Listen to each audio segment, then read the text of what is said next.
Quería sorprender a mi hija Marta, así que volví a casa sin avisar después de 6 meses en mi última misión. Toqué el timbre de su casa. Nadie respondió. Usé la llave que mi hija me había dado por cualquier cosa. La casa estaba oscura. Subí las escaleras. Abrí la puerta de su habitación. Lo que vi me dejó sin aire. Marta estaba ahí, pero algo estaba terriblemente mal. Llamé a la ambulancia. Marqué el número de Javier, mi yerno. Del otro lado se escuchaba música a todo volumen. Risas, gritos de fiesta. Le dije que Marta estaba muy grave. Me respondió que estaba ocupado y colgó. Gracias por estar aquí. Dale like, suscríbete al canal y cuéntame en los comentarios desde dónde escuchas mi historia de justicia. Quiero saber que no estoy sola en esto y qué harías tú en mi lugar. Me senté en la ambulancia con la mano de Marta entre las mías. Sus dedos estaban fríos, tan fríos que sentí como si tocara hielo. Las luces rojas de la ambulancia iluminaban las calles vacías de Barcelona mientras avanzábamos por la noche. Los paramédicos se movían rápido a mi alrededor, conectando cables, ajustando máscaras de oxígeno, revisando signos vitales, pero yo solo podía mirar el rostro de mi hija,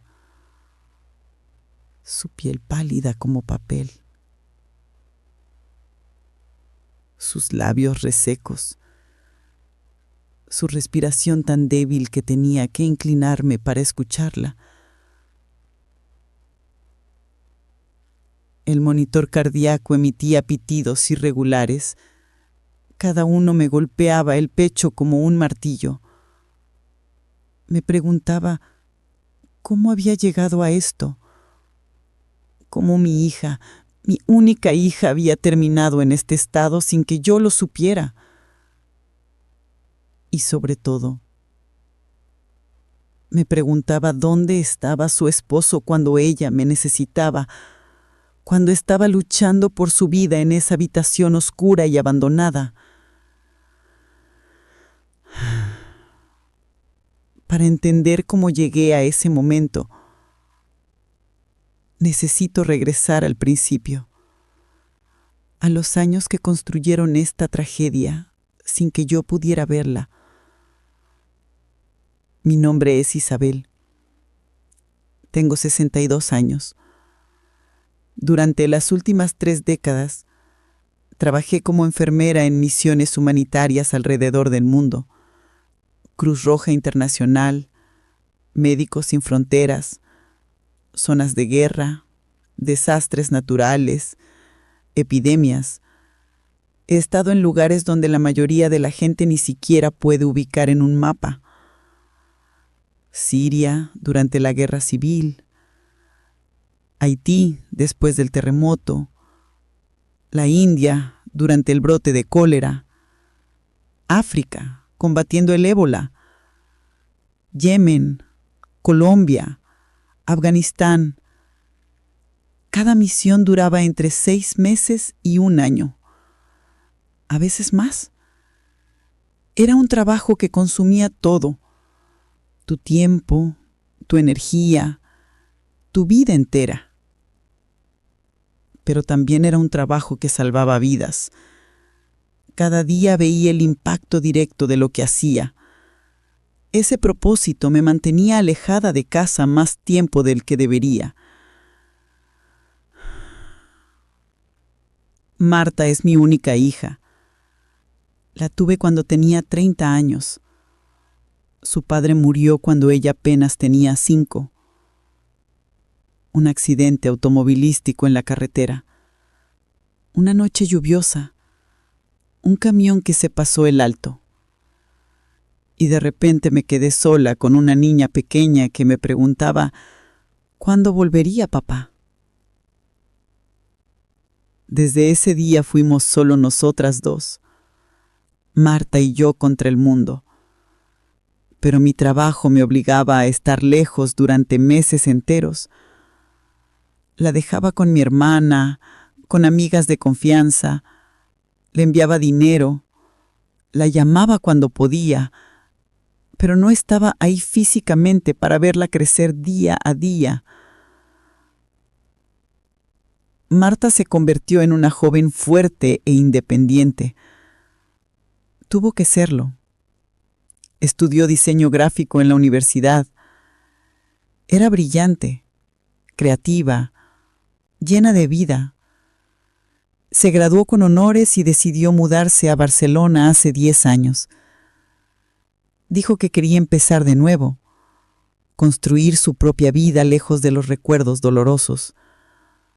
Yo la apoyé, le ayudé económicamente, la visitaba cuando podía entre misiones, pero siempre había una parte de mí que se sentía culpable por no haber estado más presente, por haber elegido salvar extraños en lugar de quedarme con ella. Hace 5 años Marta conoció a Javier. Me llamó emocionada para contarme. Dijo que había encontrado a alguien especial, un arquitecto exitoso, inteligente, guapo, atento. Me envió fotos. Un hombre alto, con sonrisa perfecta, vestido con trajes caros. Cuando finalmente lo conocí en persona me pareció encantador. Tenía esos modales impecables que te hacen sentir que realmente le importas. Me preguntaba sobre mi trabajo, escuchaba mis historias de las misiones, me agradecía el apoyo económico que le daba a Marta, decía las cosas correctas en el momento correcto. Le creí, confié en él. Pensé que por fin Marta tendría a alguien que la cuidaría cuando yo no pudiera estar. Se casaron hace 3 años. Una boda pequeña en una playa cerca de Valencia.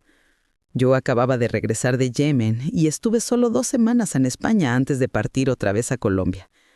Javier siempre fue atento conmigo. Me incluía en las conversaciones, me aseguró que cuidaría de Marta, que la haría feliz.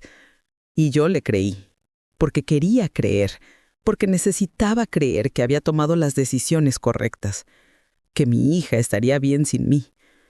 El primer año de matrimonio todo parecía perfecto en las fotos que Marta me enviaba. Cenas románticas, viajes de fin de semana, sonrisas brillantes. Me mandaba videos donde ella y Javier cocinaban juntos o paseaban por la playa. Parecían felices. Pero hace aproximadamente 1 año empecé a notar cambios sutiles.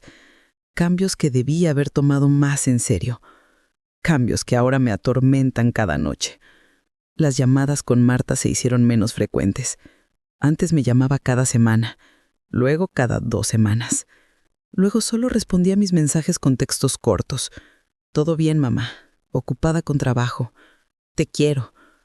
Cuando lograba hablar con ella por videollamada se veía cansada, más delgada, con ojeras que el maquillaje no alcanzaba a ocultar completamente. Le preguntaba si estaba bien, si dormía lo suficiente, si comía bien. Ella siempre decía que sí, que solo era estrés del trabajo, que tenía muchos proyectos, que Javier también estaba muy ocupado con su estudio de arquitectura, que todo era normal. Pero su voz me decía otra cosa. Había perdido ese tono animado que siempre tuvo. Sonaba apagada, distante, como si estuviera leyendo un guión en lugar de hablar con su madre. Cuando le preguntaba por Javier, cambiaba de tema rápidamente. Decía que estaba bien, que trabajaba mucho, pero nunca entraba en detalles. Nunca me dejaba hablar con él durante las videollamadas. Intenté llamar a Javier directamente varias veces. Nunca contestó ninguna llamada mía. Debía haber insistido más. Debía haber preguntado más. Debía haber escuchado esa voz dentro de mí que me gritaba que algo andaba mal. Pero yo estaba a miles de kilómetros de distancia, en medio de crisis humanitarias, rodeada de gente que me necesitaba inmediatamente, y me convencí a mí misma de que estaba exagerando, que todo estaba bien, que Marta era adulta y sabía cuidarse. Hace 6 meses acepté lo que sería mi última misión, una clínica móvil en zonas rurales de África. Sabía que después de esto me retiraría definitivamente, que volvería a España para quedarme, para pasar tiempo de calidad con Marta, para recuperar los años perdidos. Le conté a Marta sobre mi decisión. Lloró por teléfono. Dijo que me extrañaba mucho, que no podía esperar a que volviera. Su voz se quebró varias veces durante esa llamada. Debí haberme dado cuenta de que no eran lágrimas de felicidad, eran lágrimas de desesperación. Le prometí que después de estos 6 meses volvería para siempre, que viviríamos cerca, que la vería todos los días, que todo sería diferente. Los 6 meses en África fueron brutales. Trabajábamos en condiciones extremas, calor sofocante, recursos limitados, pacientes llegando en cantidades imposibles de manejar. Pero lo más duro fue la falta de comunicación con Marta. La señal en esa zona era prácticamente inexistente. A veces pasaban semanas sin poder conectarme a Internet. Cuando lograba encontrar señal, enviaba mensajes esperando respuesta. Pero las respuestas de Marta se volvieron cada vez más escasas. Hola, mamá. Estoy bien. Ocupada. Te escribo después. Esos mensajes cortos y vagos me inquietaban. Intenté llamar a Javier directamente varias veces. Nunca contestó ninguna llamada mía. Le mandé mensajes preguntando directamente por la salud de Marta. Sus respuestas eran siempre las mismas. Está bien, trabajando mucho. No te preocupes. Pero yo me preocupaba, cada día más. Esa sensación de que algo andaba terriblemente mal crecía dentro de mí. Me despertaba en medio de la noche pensando en Marta, imaginando escenarios, preguntándome si debía romper mi contrato y volver. A 3 semanas de terminar la misión, 2 semanas antes de lo que le había dicho a Marta que volvería, tomé la decisión. No le avisé, quería sorprenderla, llegar con flores, abrazarla, empezar nuestra nueva vida juntas sin previo aviso. Tomé 3 vuelos para llegar a Barcelona, más de 24 horas de viaje. Aterricé de madrugada, tomé un taxi directo a la dirección de Marta. El taxi se detuvo frente a una casa bonita en un vecindario tranquilo, pero algo se veía mal. El jardín estaba descuidado, el pasto crecido, las plantas marchitas, el buzón desbordaba con correo acumulado. Toqué el timbre. El sonido resonó en el silencio de la noche. Nada. Volví a tocar. Esperé. Golpeé la puerta con más fuerza. Seguía sin haber respuesta. Solo un silencio pesado y ominoso. Saqué la llave de mi bolso. Las manos me temblaban mientras la insertaba en la cerradura. La giré y la puerta se abrió con un crujido. Un olor a encierro me golpeó inmediatamente. Aire viciado, humedad, polvo acumulado, como si la casa hubiera estado cerrada durante semanas. Busqué el interruptor de luz en la pared. La sala se iluminó revelando un desorden que me dejó helada. Platos sucios apilados en la mesa del comedor, botellas vacías tiradas por el suelo, ropa abandonada sobre los muebles, todo cubierto por una capa de polvo que indicaba que nadie había limpiado en mucho tiempo. Esto no era normal. Marta siempre había sido ordenada, meticulosa incluso. Ver su casa así era como entrar a una pesadilla. Subí las escaleras, llamándola. «Marta, Marta, soy mamá, estoy aquí». Mi voz sonaba demasiado fuerte en el silencio. Llegué al segundo piso. Había 3 puertas. Una estaba entreabierta. Una luz tenue se filtraba desde dentro. Empujé la puerta lentamente y ahí vi algo que se me quedará grabado por el resto de mi vida. Mi hija estaba en la cama, pero no estaba durmiendo tranquilamente. Estaba inconsciente. Su cuerpo, increíblemente delgado, apenas formaba un bulto bajo las sábanas. Su piel tan pálida que parecía translúcida. Sus labios agrietados y resecos. Su respiración tan débil y superficial que tuve que acercarme para confirmar que todavía respiraba. Alrededor de la cama había frascos de medicinas, algunos vacíos, otros con solo unas cuantas pastillas, vasos de agua a medio tomar, pañuelos usados. Todo indicaba que había estado enferma durante mucho tiempo. Sola, sin nadie que la cuidara. Corrí hacia ella. «Marta, Marta, mírame, soy mamá, estoy aquí». Le toqué la frente. Estaba ardiendo. Fiebre alta. Le tomé el pulso. Débil, irregular. Su cuerpo estaba tan delgado que podía sentir sus huesos bajo la piel. Saqué mi teléfono con manos temblorosas. Marqué el número de emergencias. «Necesito una ambulancia. Ahora. Mi hija está inconsciente. Apenas respira». Di la dirección entre sollozos. Me dijeron que llegarían en 10 minutos. Luego marqué el número de Javier. El teléfono sonó, y sonó, y sonó. Cuando finalmente contestó, escuché música a todo volumen de fondo. Risas, gritos, el sonido inconfundible de una fiesta. «¿Qué pasa?»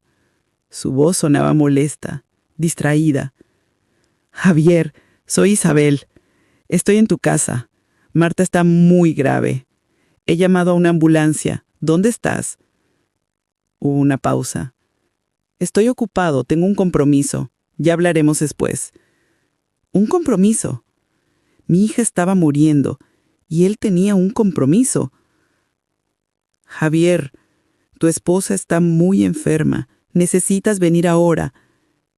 «Ya te dije que estoy ocupado». Marta siempre exagera. Seguro es otra de sus crisis de ansiedad. «Tú ocúpate, yo no puedo ahora». Y colgó. Simplemente colgó. La ambulancia llegó poco después. Los paramédicos subieron rápidamente. Evaluaron a Marta con expresiones cada vez más preocupadas. La conectaron a oxígeno. Le tomaron los signos vitales. La prepararon para trasladarla. Uno de ellos me preguntó cuánto tiempo llevaba así. No lo sabía, no tenía idea. Y esa ignorancia me dolía más que cualquier otra cosa. En el hospital me encontré con el doctor Ramón Menéndez, un hombre de unos 50 años, con expresión grave y profesional. Me llevó a una sala de espera privada. Me pidió que me sentara. Su tono me dijo que lo que venía no sería fácil de escuchar. «Señora Isabel, su hija tiene cáncer de páncreas, etapa 4. El cáncer se ha extendido a otros órganos, hígado, pulmones. Es muy avanzado». Las palabras me golpearon como un tren. Cáncer, etapa 4. Mi hija tenía 32 años. ¿Cómo era posible? Además, continuó el doctor con voz más suave, Marta está severamente desnutrida, deshidratada. Su sistema inmunológico está completamente comprometido. Ha desarrollado varias infecciones secundarias. Está en shock séptico. ¿Cuánto tiempo lleva enferma? El doctor revisó unos papeles en su tableta. Según nuestros registros, Marta recibió el diagnóstico inicial hace aproximadamente 8 meses. Vino a su primera consulta sola. Le explicamos el tratamiento recomendado. Quimioterapia agresiva, posible cirugía. Tenía buenas probabilidades y empezábamos inmediatamente. 8 meses. Mientras yo estaba en África salvando extraños, mi hija había recibido la noticia más devastadora de su vida. Sola. ¿Qué pasó entonces? ¿Por qué no recibió tratamiento? El doctor suspiró. Programamos citas de seguimiento. Marta faltó a todas. Intentamos contactarla múltiples veces, por teléfono, por correo. Nunca respondió. Eventualmente el caso fue marcado como paciente no cooperativa y cerrado. «Hay algo más que debes saber», agregó el doctor. «Si Marta hubiera comenzado el tratamiento cuando le diagnosticamos, tendría una probabilidad de supervivencia de aproximadamente 60%. Pero ahora, después de 8 meses sin tratamiento, con el cáncer tan avanzado y su estado físico tan deteriorado, sus posibilidades son menos del 10%. Sentí que el piso desaparecía bajo mis pies. ¿Menos del 10%? Mi hija estaba muriendo y era porque no había recibido el tratamiento a tiempo. ¿Dónde estaba su esposo durante todo esto?, preguntó alguien más. ¿Algún familiar? El doctor negó la cabeza lentamente. Nadie. Marta siempre vino sola a las primeras consultas. Nunca mencionó a nadie. Y cuando dejó de venir, nadie llamó preguntando por ella. El doctor Ramón me entregó una carpeta gruesa con el expediente médico completo de Marta. Me pidió que la revisara, que entendiera la cronología de lo que había pasado. Me senté en esa sala fría de hospital y leí cada página. Cada una era más devastadora que la anterior. Primera consulta, hace 8 meses. Marta presentaba dolor abdominal severo, pérdida de peso, fatiga extrema. Los análisis confirmaron cáncer de páncreas con metástasis. Pronóstico: tratable si se actúa inmediatamente. Segunda consulta programada una semana después. Marta no se presentó. Llamada telefónica al número registrado, sin respuesta. Tercera consulta, reprogramada 2 semanas después. Marta no se presentó. Correo electrónico enviado, sin respuesta. Llamada telefónica al contacto de emergencia listado, Javier Morales, esposo. Número fuera de servicio. Y así seguía, página tras página de intentos fallidos de contacto, de citas perdidas, de tratamientos no iniciados, de oportunidades desperdiciadas, hasta que finalmente, después de 3 meses de intentos, el hospital cerró el caso. Paciente no localizable. Caso archivado. Le pregunté al doctor si podía hablar con alguna enfermera que hubiera atendido a Marta en esas primeras consultas. Necesitaba saber más. Necesitaba entender qué había visto en mi hija. El doctor llamó a Lucía, una enfermera de oncología que había estado presente en las consultas de Marta. Era una mujer joven de unos 30 años, con expresión amable pero triste. Recuerdo perfectamente a Marta, me dijo Lucía sentándose a mi lado. Era tan joven, tan asustada. Cuando le dimos el diagnóstico se quedó completamente en shock. No dijo nada durante varios minutos. Solo miraba al vacío. Le preguntamos si había alguien a quien pudiéramos llamar, algún familiar, un amigo, alguien que pudiera estar con ella. Dijo que no, que su madre estaba fuera del país trabajando, que su esposo estaba ocupado. Le explicamos el tratamiento, continuó Lucía. Le dijimos que era urgente, que cada día contaba. Ella sentía, pero parecía perdida, como si no pudiera procesar nada de lo que le decíamos. Le dimos folletos informativos, programamos la siguiente cita, le pedimos que viniera con alguien. Pero no regresó. Intenté llamarla personalmente varias veces. Quería asegurarme de que estuviera bien, que entendiera la urgencia, pero nunca contestó. Las lágrimas corrían por mi rostro mientras Lucía hablaba. Mi hija había recibido una sentencia de muerte y nadie estuvo ahí para sostenerle la mano. Le pregunté a Lucía si había notado algo más, alguna señal de que algo andaba mal en la vida de Marta. Lucía dudó un momento. Luego asintió lentamente. Había algo. En su primera consulta noté moratones en sus brazos. Le pregunté al respecto. Dijo que era torpe, que se golpeaba con los muebles, pero algo en la forma en que lo dijo me hizo dudar. Había miedo en sus ojos cuando mencionó a su esposo. Necesitaba más información. Necesitaba entender qué había estado pasando en la vida de Marta durante esos 8 meses, así que fui a hablar con sus vecinos. Toqué en la casa de al lado. Abrió una mujer de unos 60 años con una expresión amable. Le expliqué quién era. Su rostro cambió inmediatamente a uno de preocupación y tristeza. «¿Usted es la mamá de Marta? Por favor, pase. Soy Carla. He sido su vecina desde que se mudaron aquí hace 3 años». Carla me invitó a su sala, me preparó té, que no pude tomar porque las manos me temblaban demasiado. Y entonces Me contó lo que había visto. Hace más o menos 8 o 9 meses, noté que Marta empezó a verse diferente, mucho más delgada, pálida, con ojeras terribles. La veía ocasionalmente en el jardín, siempre sola, nunca con Javier. Una vez la encontré doblada de dolor junto a su buzón. Le pregunté si estaba bien. Me dijo que sí, que solo era dolor de estómago, pero se veía muy mal. Le ofrecí llevarla al hospital. Se negó rotundamente. Dijo que Javier la llevaría después. Pero ese después nunca llegó. Carla hizo una pausa. Seguí viendo a Marta ocasionalmente, cada vez más delgada, más débil. A veces la escuchaba toser por las noches, una tos terrible que sonaba como si se estuviera ahogando. Toqué en su puerta varias veces. Nunca abrió. ¿Y Javier? ¿Dónde estaba Javier en todo esto? El rostro de Carla se endureció. Ese hombre, la última vez que lo vi fue hace unos 2 meses. Llegó en un coche deportivo rojo. Nunca lo había visto antes.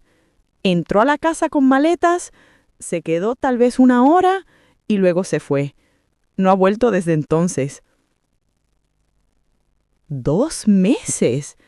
Javier había abandonado a Marta hace 2 meses. La había dejado sola, enferma, muriendo.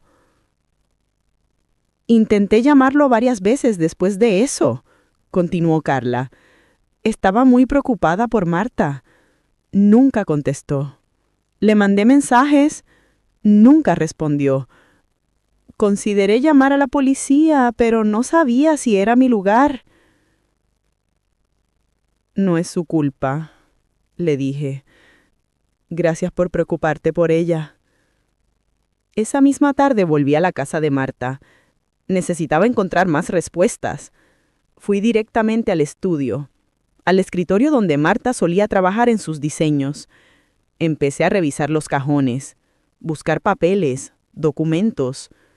Encontré lo que buscaba en el cajón inferior. Una carpeta con estados de cuenta bancarios, facturas, recibos, correspondencia del banco. Me senté en el escritorio y empecé a revisar todo metódicamente. Y con cada página que leía, la rabia crecía dentro de mí como un fuego descontrolado. Estados de cuenta de la cuenta conjunta de Marta y Javier. Hace 1 año el saldo era de 45,000 euros, ahorros combinados más el dinero que yo enviaba regularmente. Empecé a rastrear las transacciones mes por mes y vi cómo el dinero iba desapareciendo, pero no en tratamientos médicos, no en medicina, no en nada que ayudara a Marta. Transferencias grandes a la cuenta personal de Javier, 5,000 euros, 10,000, 15,000 euros. Una tras otra, hasta que vació la cuenta conjunta completamente. Y luego vinieron las compras. Un Porsche Cayenne nuevo, 60,000 euros, registrado solo a nombre de Javier. Joyas de una boutique de lujo, 30,000 euros. La factura especificaba para regalo. Viajes, restaurantes, hoteles de 5 estrellas, todo a nombre de Javier. Todo mientras Marta estaba enferma en casa. Encontré facturas médicas sin pagar, del hospital donde habían diagnosticado a Marta, 3,000 euros por los análisis y consultas iniciales, marcada como vencida, con avisos de cobranza. Recetas médicas sin recoger. Las fechas coincidían con las primeras semanas después del diagnóstico. Medicamentos para el dolor, para las náuseas, para la ansiedad. Ninguna recogida de la farmacia. Y luego encontré algo que me rompió completamente. Una carta del banco fechada de hace 4 meses. Notificación de sobregiro. La cuenta conjunta estaba en negativo. Se solicitaba pago inmediato. Marta no tenía dinero, ni siquiera para comida. Mientras Javier gastaba en lujos, mi hija no podía comprar comida. Continué buscando y encontré el teléfono de Marta en el cajón del escritorio. La batería estaba muerta. Lo conecté para cargarlo y esperé a que encendiera. Cuando finalmente prendió, vi cientos de notificaciones, mensajes, llamadas perdidas, correos de voz. Empecé a revisarlas. Mensajes de Marta a Javier, docenas. «Javier, por favor, necesito ir al hospital. El dolor es muy fuerte. No tengo dinero para la medicina. ¿Puedes traer algo? Javier, ¿dónde estás? Tengo miedo. No me siento bien. Por favor, responde. Te necesito». Las respuestas de Javier eran escasas, frías, crueles. «Estoy ocupado. Arréglate sola. Siempre exageras. No es para tanto. Deja de molestarme. Tengo trabajo que hacer». Y después simplemente dejó de responder. Los últimos mensajes de Marta quedaron sin leer, sin respuesta, sin esperanza. Abrí Instagram en el teléfono de Marta, busqué el perfil de Javier y lo que vi me llenó de una rabia tan profunda que tuve que contenerme para no gritar. Su perfil era público, lleno de fotos, de videos, de su vida perfecta, de su vida sin Marta.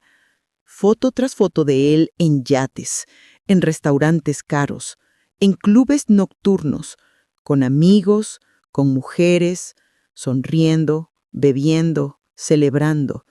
Una publicación de hace 5 meses. Javier en un restaurante de lujo en Málaga. La caption decía: «La vida es corta, hay que disfrutarla al máximo». Otra de hace 3 meses. Javier en su Porsche nuevo, sin nada que me detenga ahora. Y luego las más recientes, de esta semana. Videos en un yate en Ibiza. Música a todo volumen. Gente bailando, alcohol fluyendo. Una despedida de soltero para su hermano, decía la descripción. Mientras Marta agonizaba en esa cama, Javier estaba de fiesta en un yate, celebrando. Seguí scrolling y encontré algo que me heló la sangre. Una foto de hace 4 meses. Javier con una mujer rubia, muy juntos, demasiado juntos. La caption: «Con la persona que me hace feliz de verdad». Javier tenía una amante y no se molestaba en ocultarlo. Los comentarios en sus fotos eran reveladores. Amigos preguntando dónde estaba Marta. Javier respondiendo: «Nos separamos. Ella no era la persona indicada. Ya es historia». Marta no era historia. Marta estaba muriendo, y él la había borrado de su vida como si nunca hubiera existido. Tomé capturas de pantalla de todo, de cada publicación, de cada comentario. Las guardé cuidadosamente, las envié a mi correo, las respaldé en la nube. Esto no se quedaría así. No podía quedarme así. Pasaron 3 días antes de que Marta despertara. 3 días en los que estuve sentada junto a su cama del hospital sin moverme. Los doctores trabajaban constantemente. Antibióticos, fluidos intravenosos, nutrición por sonda. La 4ª mañana sus párpados temblaron. Luego se abrieron lentamente. Sus ojos tardaron unos segundos en enfocar. Cuando me vio, las lágrimas empezaron a correr por su rostro. «Mamá». Su voz era apenas un susurro. «Lo siento tanto. Lo siento tanto». Le agarré la mano. Le besé la frente. Le dije que no tenía que disculparse por nada, que yo estaba ahí, que nunca más volvería a estar sola. Pero Marta no paraba de llorar, de disculparse, de decir que todo era su culpa. Cuando finalmente se calmó lo suficiente para hablar, me contó su historia. Y cada palabra fue como un cuchillo en mi corazón. Todo empezó hace más de 1 año. Empecé a sentirme mal, dolor de estómago, náuseas, fatiga extrema. Al principio pensé que era estrés. Javier y yo habíamos estado peleando mucho, pero el dolor no mejoraba, solo empeoraba. Perdí peso. Javier decía que me veía mejor así, pero yo sabía que algo estaba mal. Finalmente fui al doctor, sola. No le dije nada a Javier, no quería pelear sobre el gasto. Hicieron análisis, tomografías, y luego me dijeron las palabras que cambiaron todo. Cáncer de páncreas, etapa 4. Llegué a casa y finalmente le dije a Javier, y su reacción fue lo peor que he experimentado. Se puso furioso, empezó a gritarme, diciendo que cómo podía ser tan egoísta, que él tenía planes. Preguntó cuánto costaría el tratamiento. Dijo que no teníamos tanto dinero, que su vida se vendría abajo por mi culpa. Le rogué, le dije que podíamos llamarte. Dijo que no quería que te enteraras. Pero yo sabía la verdad. No quería estar atado a una esposa enferma. Fui a cita sola. El doctor explicó el plan de tratamiento. Necesitaba un pago inicial, 5,000 euros. Le pedí el dinero a Javier. Dijo que no teníamos tanto. Las semanas pasaban y nunca había dinero. Perdí mi cita de inicio de tratamiento. Intenté usar nuestra cuenta conjunta para pagar. Descubrí que Javier había transferido casi todo a su cuenta personal. Me quedaban menos de 1,000 euros. Lo confronté. Se puso furioso. Dijo que era su dinero, que yo no contribuía en nada porque ya no podía trabajar, que era una carga. Empezó a salir más, a llegar tarde, a no llegar. Dejaba de responder mis llamadas. Cuando estaba en casa me ignoraba completamente, como si yo fuera invisible. Hace 2 o 3 meses, Javier llegó con maletas. Me dijo que se iba, que ya no podía seguir conmigo, que mi enfermedad lo deprimía, que necesitaba vivir su vida. Se llevó todo: el dinero, las tarjetas, las joyas que tú me habías regalado. Traté de sobrevivir con lo poco que tenía, pero se acabó rápido. No tenía dinero para comida, para medicinas. Estaba demasiado débil para trabajar. Simplemente me quedé en cama esperando morir, pensando que era lo que merecía. Lo siento tanto, mamá. Debí haberte llamado, pero Javier me convenció de que no me querías, de que solo te preocupabas por tu trabajo. Le apreté la mano con todas mis fuerzas. Nada de esto es tu culpa, nada. El único culpable aquí es Javier, y te prometo que pagará por lo que te hizo. Esa misma tarde llamé a Patricia Ruiz, la mejor abogada de derecho familiar en Barcelona. Le expliqué la situación completa. Le envié todas las pruebas que había recopilado. Patricia estudió todo durante 1 hora. Luego me llamó de vuelta con su evaluación. Isabel, esto es uno de los casos más claros de negligencia conyugal y abuso financiero que he visto. Tenemos evidencia sólida, estados de cuenta, testimonios médicos, mensajes, publicaciones en redes sociales, todo. ¿Qué podemos hacer? Voy a preparar una demanda civil inmediata. Vamos a solicitar el divorcio exprés por abandono, congelamiento de todas las cuentas y activos de Javier, orden de alejamiento, y vamos a demandar compensación por daños y perjuicios. Todo el dinero que robó, más daños emocionales y físicos. ¿Cuánto tiempo tomará? Si el juez ve la evidencia que tenemos, puedo tener órdenes preliminares en 48 horas. El juicio completo tomará unos meses, pero el congelamiento de activos será inmediato. Adelante. Haz todo lo que sea necesario.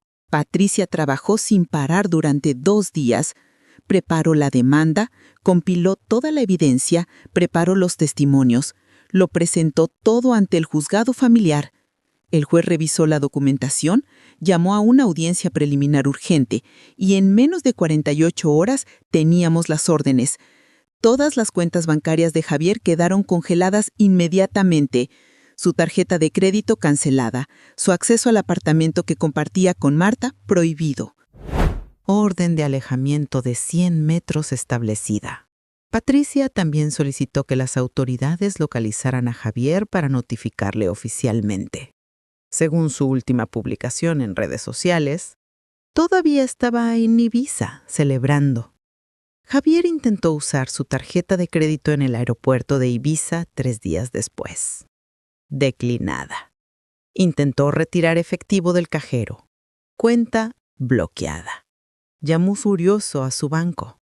Le informaron que todas sus cuentas estaban congeladas por orden judicial, que debía presentarse ante el juzgado de Barcelona inmediatamente. Me llamó a mí 30 minutos después, gritando, insultando, diciendo que no tenía derecho, que era su dinero, que Marta era su esposa, que yo no era nadie para meterme. Le respondí con voz fría y controlada. Ven en el hospital, habla con tu esposa, enfrenta lo que hiciste. Si tienes algo que decir, dilo frente a ella. No tengo que explicarte nada. Tú no eres su madre. Soy exactamente su madre y vine a protegerla de ti. Ven al hospital o te veré en corte. Tú eliges. Colgué y esperé. Javier llegó al hospital la tarde siguiente. Lo vi entrar por el pasillo, bronceado del sol de Ibiza, vestido con ropa cara, camisa de diseñador, zapatos que probablemente costaron más que el tratamiento inicial de Marta. Olía a perfume caro y arrogancia. Patricia y yo lo estábamos esperando en la sala de espera. Cuando nos vio, su paso se detuvo. Su expresión cambió de arrogancia a cautela. ¿Dónde está Marta? Tengo derecho a verla. Patricia sacó un documento. Tienes prohibido acercarte a menos de 100 metros de Marta. Orden de alejamiento firmada por el juez. Si cruzas esa línea, serás arrestado inmediatamente. Esto es ridículo. Es mi esposa. Era tu esposa. Ya no lo es más.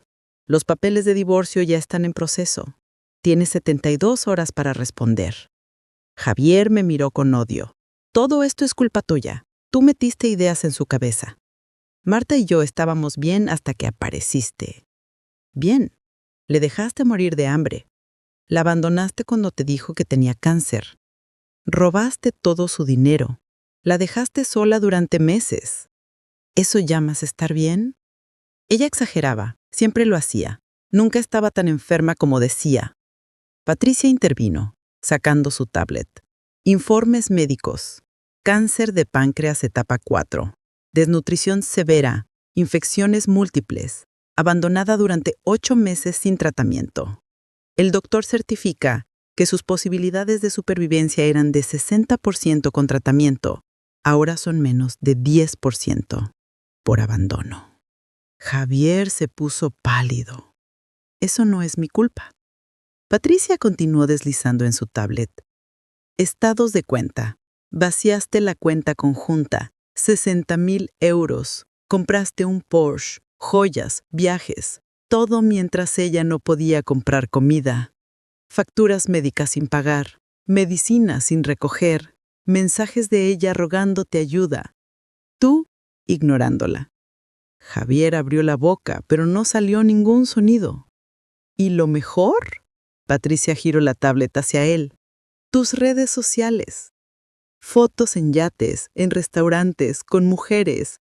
Una publicación donde dices que estás con la persona que te hace feliz de verdad. Mientras tu esposa agonizaba sola. Todo está documentado. Todo será presentado en corte. Javier intentó agarrar la tablet. Patricia la movió rápido. Seguridad del hospital ya estaba caminando hacia nosotros. Esto no se va a quedar así, dijo Javier retrocediendo. Voy a contratar al mejor abogado. Voy a pelear esto. Adelante, pelea, pero no vas a ganar. La verdad está de nuestro lado y la justicia llegará. Seguridad lo escoltó fuera del hospital. Lo vi alejarse gritando amenazas vacías. Ya no daba miedo. Ya no tenía poder. Solo era un hombre cruel enfrentando finalmente las consecuencias de sus acciones. El juicio se llevó a cabo 4 meses después. Marta estaba lo suficientemente estable para asistir, aunque en silla de ruedas. Había perdido la mayor parte de la quimioterapia. Estaba increíblemente delgada, pero sus ojos mostraban una determinación que no había visto en años. La sala estaba llena. Prensa, curiosos. El caso había llamado mucho la atención. Los medios lo habían llamado uno de los casos más crueles del año. Javier llegó con su abogado, un hombre caro, con traje más caro aún.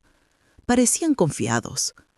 El juez entró, un hombre mayor, con expresión seria. Pidió que comenzáramos. Patricia presentó el caso metódicamente. Cada pieza de evidencia, cada testimonio, cada documento. El doctor Ramón testificó sobre el diagnóstico inicial de Marta, sobre cómo con tratamiento inmediato tenía 60% de probabilidades de supervivencia, sobre cómo ese porcentaje había caído a menos de 10% por el abandono. Lucía testificó sobre los moretones, sobre el miedo en los ojos de Marta, sobre cómo nunca regresó a sus citas. Carla testificó sobre lo que había visto y escuchado, sobre el deterioro progresivo, sobre el día que Javier se fue con maletas. El contador forense presentó su análisis financiero. 75.000 euros gastados en lujos, 1.000 euros en necesidades. Las cifras proyectadas en una pantalla grande para que todos las vieran. Patricia mostró los mensajes, docinas de ellos. Javier rogando ayuda, Javier ignorándola o respondiéndole con crueldad. Mostró las publicaciones de redes sociales. Javier en yates, en fiestas, con mujeres, mientras Marta agonizaba. Finalmente, Marta testificó. Su voz era débil pero clara. Contó su historia, sin adornos, sin dramatismo, solo la verdad cruda y dolorosa. El abogado de Javier intentó contraargumentar. Dijo que el dinero era legalmente de Javier también, que las publicaciones en redes eran de su vida privada, que técnicamente no había cometido ningún crimen, que el abandono no era ilegal. Pero Patricia estaba preparada. Presentó precedentes legales, casos similares donde el abandono conyugal durante enfermedad grave había resultado en compensaciones masivas. Argumentó que aunque Javier no había cometido un crimen penal, sí había cometido negligencia civil grave, que había violado sus votos matrimoniales de manera atroz, que había causado daño directo a la salud de Marta con sus acciones. El juez escuchó todo, tomó notas, hizo preguntas. Cuando terminaron los testimonios, pidió un receso de 2 horas para deliberar. Fueron las 2 horas más largas de mi vida. Cuando el juez regresó, su expresión era dura. Leyó su veredicto con voz firme. Después de revisar toda la evidencia, este tribunal encuentra que el señor Javier Morales actuó con negligencia grave y cruel hacia su esposa, que abandonó sus responsabilidades conyugales en el momento de mayor necesidad, que se apropió indebidamente de fondos conjuntos para uso personal mientras su esposa sufría. Por lo tanto, este tribunal ordena lo siguiente: divorcio aprobado inmediatamente. El señor Morales debe devolver la totalidad de los 75.000 euros apropiados indebidamente, más intereses. Total de 85.000 euros. Adicionalmente, el señor Morales debe pagar 100.000 euros en compensación por daños emocionales y físicos causados a la señora Marta. Todas las propiedades conjuntas, incluido el apartamento y el vehículo, quedan a nombre exclusivo de la señora Marta. Orden de alejamiento permanente. El señor Morales tiene prohibido acercarse, contactar o intentar comunicarse con la señora Marta por cualquier medio. Finalmente, este tribunal encuentra al señor Morales responsable de negligencia civil grave. Se le impone una multa adicional de 30.000 euros pagaderos al Estado. El golpe del martillo resonó en la sala. Fue definitivo, final, justo. Javier se puso de pie gritando que era injusto, que iba a apelar, que esto era un robo. El juez lo miró con disgusto. Señor Morales, usted abandonó a su esposa enferma, robó su dinero, la dejó morir sola. La única injusticia aquí es que no puedo mandarlo a prisión. Retírese de mi sala. Seguridad tuvo que escoltarlo afuera mientras seguía gritando. Patricia me abrazó. Marta lloraba en mi hombro. Habíamos ganado. Los meses siguientes fueron de lenta recuperación. Javier eventualmente pagó. Tuvo que vender el Porsche, las joyas, todo, pero pagó cada euro. Con ese dinero continuamos el tratamiento de Marta, los mejores doctores, los mejores medicamentos, todo lo que necesitaba.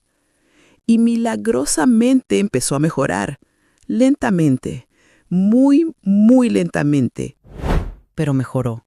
Los tumores respondieron a la quimioterapia mejor de lo esperado. Se redujeron lo suficiente para que los doctores pudieran operar. La cirugía fue complicada y riesgosa, pero Marta sobrevivió.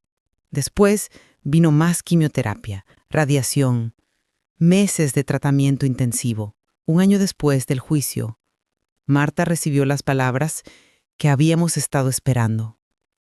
El cáncer estaba en remisión. No había señales de células cancerosas activas. Lloramos juntas, de alivio, de alegría, de gratitud. Marta empezó terapia psicológica.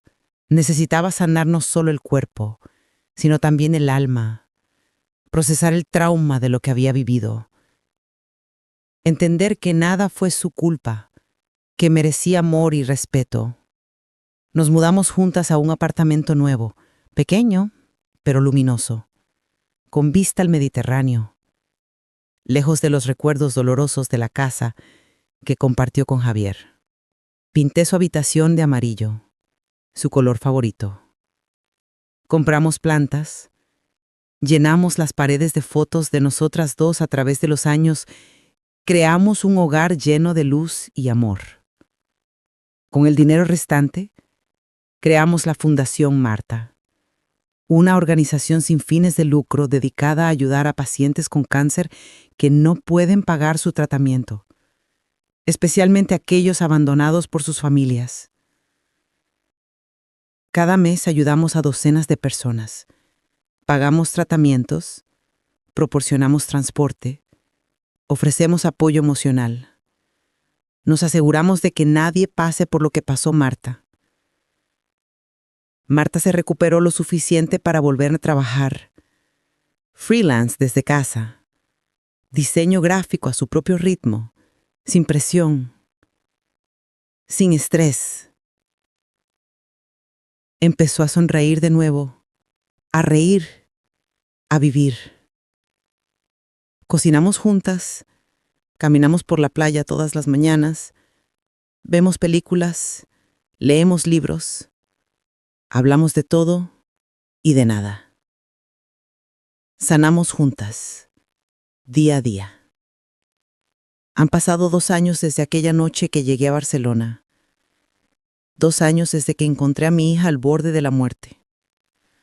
Marta está fuerte ahora, sana. El cáncer no ha regresado. Los doctores dicen que tiene excelentes probabilidades de que nunca regrese, que sobrevivió contra todas las expectativas.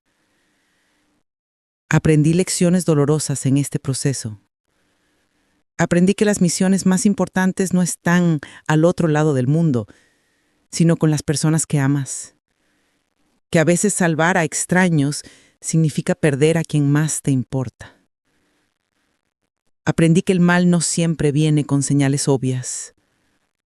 A veces llega con sonrisa encantadora, con palabras dulces, con promesas vacías de amor eterno. Aprendí que la crueldad puede disfrazarse de amor, que el abuso no siempre deja moretones visibles, que el abandono puede ser tan mortal como cualquier arma. Pero también aprendí que nunca es demasiado tarde para hacer lo correcto, para luchar, para proteger a los tuyos, para exigir justicia. Si estás escuchando esta historia y reconoces las señales en tu propia vida o en la de alguien que amas, no te quedes callada. No esperes, no confíes en promesas vacías. Actúa, investiga, lucha, busca ayuda. Habla con alguien, con quien sea, pero no sufras en silencio. porque la justicia existe. El amor vence. Y siempre vale la pena luchar por las personas que amas. Gracias por escuchar mi historia. Si te conmovió, compártela. Comenta desde dónde nos escuchas y recuerda que nunca estás sola.